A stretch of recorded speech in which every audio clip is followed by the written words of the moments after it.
tutor, you can chime in. So just because he's done doesn't mean you're done with your conversation, okay? You guys Okay. can all chime into the conversation as it goes forward, Does okay? chime in means butt in? Yeah, it does. Hi, it's polite version of interrupting. It is. This is funny because interrupting is rude. But when this is a roundhouse conversation where all of our voices need to be heard, so sometimes you do need to chime in. Okay. Okay. Chiming means eavesdropping. Nope, it means being a part of the conversation. It's the opposite of eavesdropping because eavesdropping is private. That's right. All right, you guys ready? Brandon, are you gonna go next? I got the last words. Let's hear it. What do you do if someone eavesdrops on you? It's a toughie. I would try to find out why, and then I would make sure I told them that it was a private conversation. I would pick up the eaves and drop them on them. All right, you guys, are you ready? You'll go next, and then your questions will be after, okay? How long have you been teaching Pals class in circles? Oh, wow. How long have I been teaching it? Well, let me think. So I've been in Lincoln Park teaching for 4 years. And I was also teaching the same class in a previous district I worked in for about 5 or 6 years. So I'd say close to a decade, about 10 years I've been teaching it in 2 different locations. And the curriculum has developed over time. We've made changes to it to meet the needs of every young student and adult. One day. So yeah, probably close to about 10 years I've been teaching it. That's cool. Yeah. I know that the purple circle is for a private space, and can you tell us more about what that means? Yeah, so the circle's curriculum, if you can envision this, if you close your eyes for a second, starts out with one circle, and that is the purple circle. We call that the purple private circle. And there's only one person in that circle, and it's you. Now, each person has their own set of circles or boundaries, okay? And in each person's set of circles, they're the only person in that. So in my circles, I'm in the purple circle and no one else, okay? And then it just kind of expands out. There's a circle that goes around that's blue, and then a circle that goes around that's green. It's almost like a circle rainbow, I guess, if you want to look at it that way. So that's kind of how circles works, but within each one of those circles and those colors are kind of a small set of guidelines that we want to follow. Now, certain groups of people fall in that different circle, and as this podcast goes on, I'm sure we'll talk a lot more about the colors and who's in there, and I'm going to talk to you a little bit about something called the 3 T's. I want to know more about that. Thanks. Yeah. Can I talk? What's the funny story that you can't tell us? What's the funniest story I can tell you? Well, I wasn't ready for that one. Let me think. I'll tell you a funny story that just happened today in my kitchen. Okay. It was kind of scary and then turned out to be funny. I bought a glass bowl from the store here, and it was with the cookware, so I thought you could cook with it. So I put water in it, and I put 2 eggs because I wanted to hard boil them. I turned the fire on the stove, and I walked away to pack my backpack to get ready to come here today. And then all of a sudden I heard this loud bang. And guess what? There was glass and water all over the kitchen, all over the floor. So I was mistaken. That bowl was not for cooking. So I wasn't late for work today. I didn't arrive as early as I would like because I was busy cleaning glass off my kitchen floor. So My that's goodness. my funny story. You're We fu- laughed about it. Thankful make me laugh. Oh, anytime, man. I got the last words. Sorry, Mr. What inspired you to teach the PALS class and circles? Oh boy.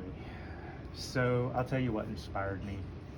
What inspired me to teach this curriculum was that I was seeing data, I was seeing evidence that students with autism were exiting out of school and they were entering the real world and they didn't have a good foundational knowledge of relationships, what's private, what's public, different things like that. You know, many of these male students were just like me. They had the same thoughts I had. They had the same cares and concerns that I had.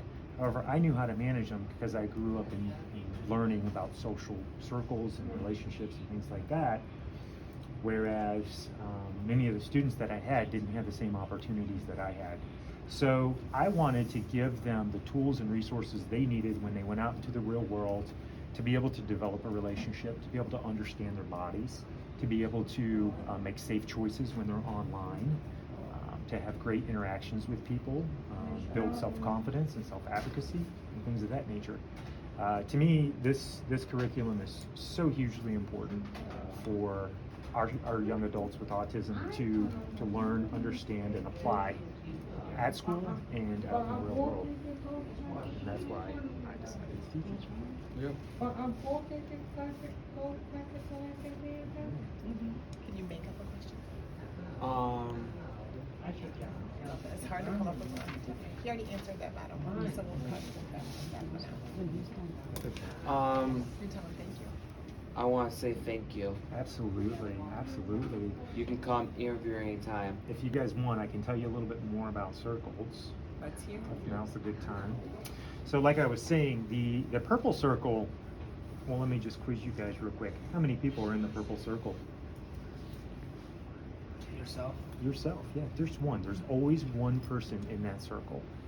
Remember, each one of you have your own set of circles, and you're the only one at the center.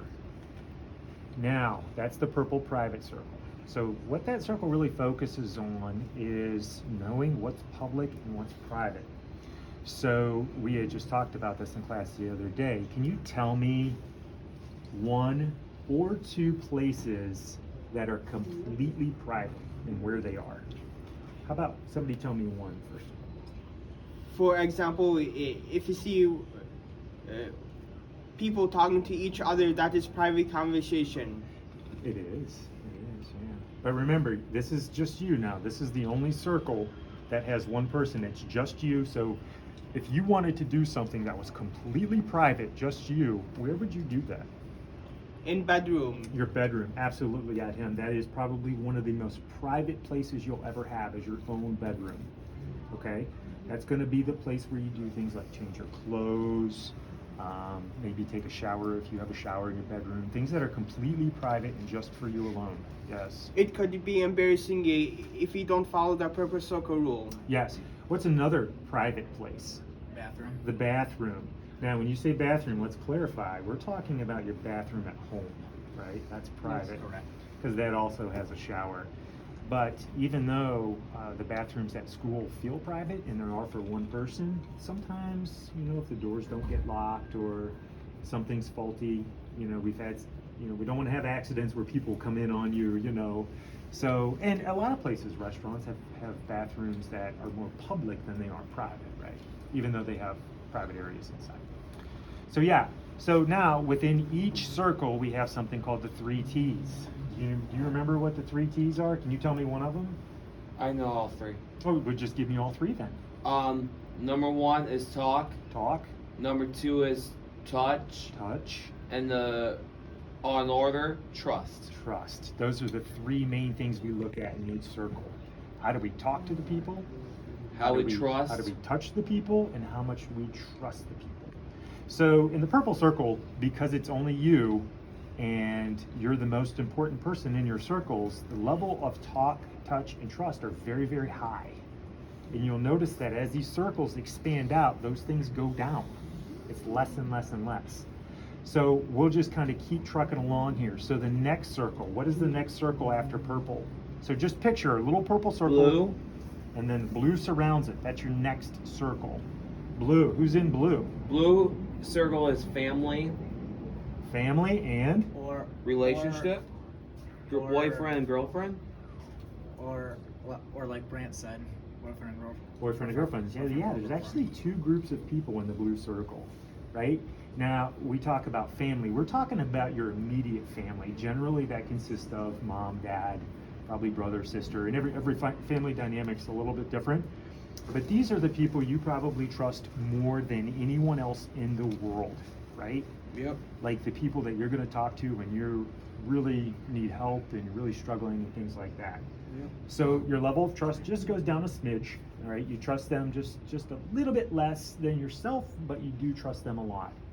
It's called the blue hug circle because you can give your family a hug, right?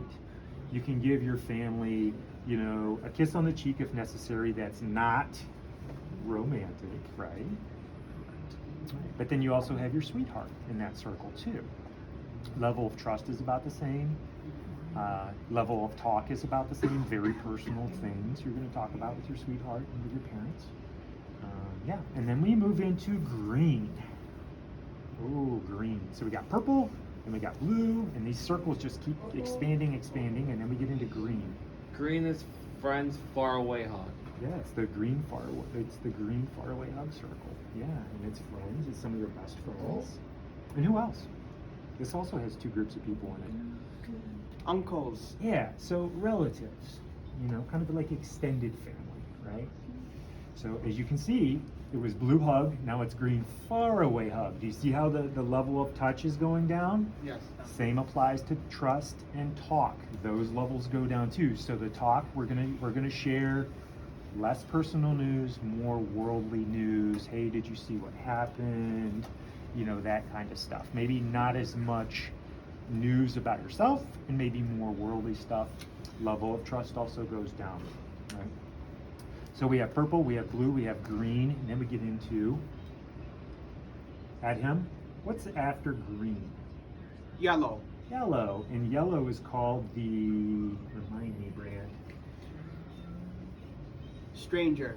No, that's a good It's, guess. It's the yellow acquaintance. blank circle. Yellow acquaintance. Yeah, so acquaintances are in there, but it's the yellow handshake circle. So Yellow anybody handshake. falls in this yellow circle, you should be given handshakes too. Handshakes, high fives, fists, those kind of things. Knuckle right? pounds. Knuckle pounds, you know. But you Right? can't give a hug.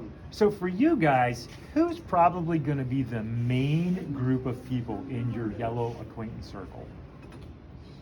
Well, the people at home can't hear you pointing to me, but Brant is pointing to me, yes, and he's absolutely right. Teachers, Teachers. staff, Yeah. workers, bosses, mentors. Yeah, it's people that you see maybe even daily, but you don't really know that much personal stuff about them, right? You see your mailman almost every day, but you may know their name, you may know they have a dog, you know, things like that, but you don't know a lot about them. You do trust them, but the level of trust isn't the same as it is your family or your sweetheart, right? Or even aunts and uncles or grandmas and grandpas. Level of trust isn't quite the same. But yeah, it's your acquaintances in your life. And acquaintances are those people that you see with regularity, but don't necessarily know that well, okay?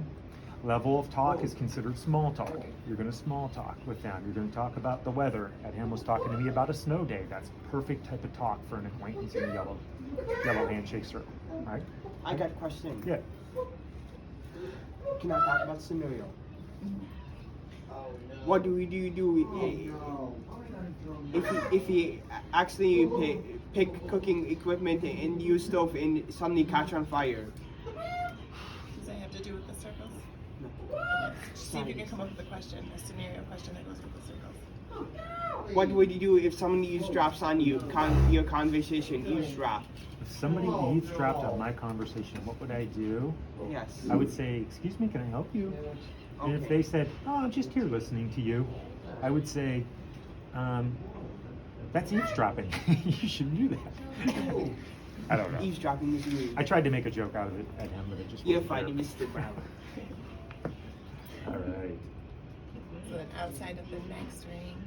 Okay, so yeah, so as we're just trucking along here, we got purple, we got blue, right? We got green, the faraway hug, we got the yellow handshake, we got two more circles in our sets of circles. Orange is Okay. children. Don't touch. Wave. Yeah, it's called the orange wave circle. You're right, Brant. Yeah, and the only people in the orange wave circle are children, right? And let me ask you, why do you think we have a circle with children in it? Because you can't trust children. Yeah, you're right. Actually, it's hard to trust children, especially if you don't know them, right? Yep. There is very, very little to no trust at all with children you don't know. Or especially if children lies a lot, lie. You know, it's interesting too, because we have to think about ourselves when we think about the children in the orange wave circle, right? So it's a wave. There's really no talking. You can say hi, you can greet. Hi, what's up? Wave, no trust. Okay? Okay. But we have to ask ourselves, why is that circle there for us? Let me ask you something. Are you all 20 years or older? Yes. What about you? Yeah. Yeah, so you're 20 years or older. You're all men. Yep. And if you talk to like a 14-year-old or less, or 15 teenagers, like they're not like an adult yet, you can get like, if you talk inappropriate stuff, you can go to jail for that. Yeah, it's interesting you bring that up, Brent, because we talk about that in Kyle's class. We talk about what's called the age of consent in the state of Michigan, and that's something that comes up, is where's the line for who I can date and who I can't date. But when we're talking about the orange circle, that kind of falls in line with that, right? So it's about perception, really. It's about, should we really, as adult men over the age of 20, should we be around little kids? No. Now, it's different if you're at a family birthday party or something like that, but if you're riding your bike to the park, do we really want to stop and swing and play on the playground and things like that with little kids? No, it's about perception. So how do you think that looks to their parents? Probably doesn't look very good, right? Or So it's ashamed. about right, and it's about just being safe. It's about keeping ourselves safe and keeping people in Keep each other safe, y'all. Absolutely. If you same thing with texting minor adults. If you go on those sites, dating sites, you can go to jail for that. For a reason. Number one, people can take advantage of you. Bad people can take advantage of the good ones. Second of all, if you're whoever you may not know if you're a child predator, or the FBI will see this, or the police. So the danger is out there. So, Brant, if you decided that you wanted to get on a dating site, for example, which is a very common thing nowadays, a lot of people use them, what do you think would be one question that you could ask the person you're communicating with right at the front, right at the beginning, that would help that problem go away? What could you ask them? How old are you? Absolutely. How old are you? You have Right. to ask that. And if they come back and they say to you, I'm, 12, 13, 14, 15, you should probably stop communicating with them. Okay. right? You know? Can't do that. It's If- just good practice. Try if you want to start dating, maybe start dating someone that's within a year or two of your age. Year two, or they're adults still, or I'm 22, and they're 18 or 19 and 20. Is that good I or think no? that'd be good practice. Yeah, 18 or older. 18 has to be 18 or older. Like But me. if you think about it, really within a couple of years of your age right now, would probably be the best. You could go 2 years on either side. It'd probably be good. 2 or 3 years. All right. I'm just trying to find a girlfriend. Wait till I get a job first. Well, that's So good. for the people, whoever wants to get a girlfriend, all you gotta do is get a job first. Second, be established. Number 3, find the right time to do it and go from there. Brant, I ask this question of all my students who come through my class. I always ask them, who decides when you're ready to start dating, right? You do. yourself. Yeah. Nobody tells you when to start dating. You decide. You make that I decision on decided your own, right? it's if I decide or not for a time. Right. So Brant, like Brant said, every person's going to have their own set of criteria that they're going to follow. Brant's, he's bent on getting a job. He wants to work and be established before he starts dating. Not everybody might have that same rule, but that's a great rule to follow. Because you want to have money, right? Yeah, smart thing is with cash, money, and all that jazz. Right. So let me do something. I'm going to do a quick rewind here. I'm going to jump back into circles because we have one more that we didn't talk about yet. So before you say it, and I know you're going to say it, and I'm going to let you. I'm just going to rehash where we were. We had purple, the purple private circle, only you in there, right? Yep. We have blue, and that is for our family, our immediate family, right? Think parents, think siblings. And the sweetheart is also in there. Now, the 3 T's in there are very similar except touch. We don't touch our sweetheart like we would touch our parents. Right? A little different. It's romantic in one, not romantic in the other. Then we get into the green far away hug circle. Right? That's next. Then we get into the yellow handshake circle. That's where Miss Thomas, myself, Miss Yep. Jones, everybody's in that circle that you go to school with. Right? Yep. That are teachers and educators, staff are all in that circle. Then we get into the orange wave circle. Very, very little to no trust, no talking, it's a hi, hello, no touching whatsoever, it's waving. And then Brandon, Red. the red circle. The red circle is the last circle. No talk, no trust, no touch. It's Yeah. the stranger. Easy to remember, right? 0, 0, 0, none, none, none, none. Because whatever you do, they call the cops and they hurt you. Well, I don't Well, know. not I mean, necessarily, but there is a misconception that because it's called the red stranger circle that these people are just bad people. They're not bad people. They're just people you don't know, good. right? They're just strangers. That doesn't They're not make, just bad people that you don't know. right. That doesn't make them bad though, right? Exactly. Right. So that doesn't make them bad. Yeah, I do. Example, red circle is if you respond to scams on message. Yeah. So those are strangers. You do not know them. Yeah. So you could look at it 2 different ways. You could look at how Hem looks at it. You know, like maybe online strangers. But then there's also the strangers in the grocery stores And the also in restaurants and everywhere you guys go in the community. Yeah. parks, school, anywhere. But why do some strangers matter. do fake viruses? You know, that's a great question. You could probably do a whole nother podcast on why hackers hack and scammers scam, and it's a great question. I think there's a group of people in the world that sometimes just like to cause chaos, and Okay. they get pleasure from causing chaos. And then Okay. there's people in the world that are good, level-headed people like you and him who try to fight the good fight. So Maybe they're jealous of phone. maybe. Okay. Who knows what drives them? But do good in the world, and you won't have to worry about Or hacking. mental illness. Yeah, that's a problem too. And But yeah, another, so this red circle, and if you think about it, it's interesting too because it's the whole outside circle, so it's a lot bigger than Okay. every other circle because there's a lot more strangers in the world, isn't there? We have a lot Yes. more strangers in our set of circles than we do Yes. parents, right?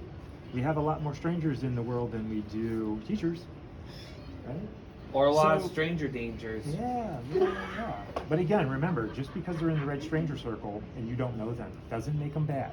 It doesn't make them bad. But you shouldn't talk to them. You shouldn't, trust them. You shouldn't touch them, right? Right. If in doubt, you ask parents for candy instead. Yeah, exactly. Not the white van out in front of your house. Okay. But there also is 2 groups of people in the red circle. Did you guys know that? Yes. It's not just strangers. Yes. It's not just strangers. So you have the ones we just talked about, right? The total strangers. But then you have community strangers. Community strangers. Community helpers. You'll hear the term called community helpers. Right? So who would that be? Police officer. A police officer. Maybe you've never seen him before, which makes him a stranger, right? Yes. So here's the key. What the 3 T's for community helpers, what do those look like? Right? So you have your total stranger over here that you see at the store, you don't know at all. And you have a police officer who's also a stranger that you don't know at all. Do you trust the total stranger as much as you trust the police officer, or is there a little bit more trust with the police officer? Little more trust with police officer. Absolutely, right? It's called business trust, business touch, and business talk. Especially if you're lost and don't know where to go. Right. You could probably more than likely trust What- the police officer to help you out. Yeah, Wherever you go, if you get injured or something, all you gotta do is call 911 and have business talk if you need help or anything like that, if someone gets hurt or runs to a traffic trouble on the roads, like there's a lot of if there's people shooting around with weapons, shooting at a place, we'll call the cops. Yeah, so it's always a good idea to keep yourself safe, right? You know, can you guys think of any other community helpers that would fall in the red circle that you've had experiences with in the past? Saying cops was a great example. Firefighters Firefighters, yeah. and EMS. EMS, yeah. Miss Noka at Mixter. Mr. Noka, he probably would be more in the acquaintance circle because you know him a little bit, right? Okay. Joke around with him. Because community remember, helpers. red circle strangers are people you Sorry. have never seen before. You do not know them. You don't even know their names.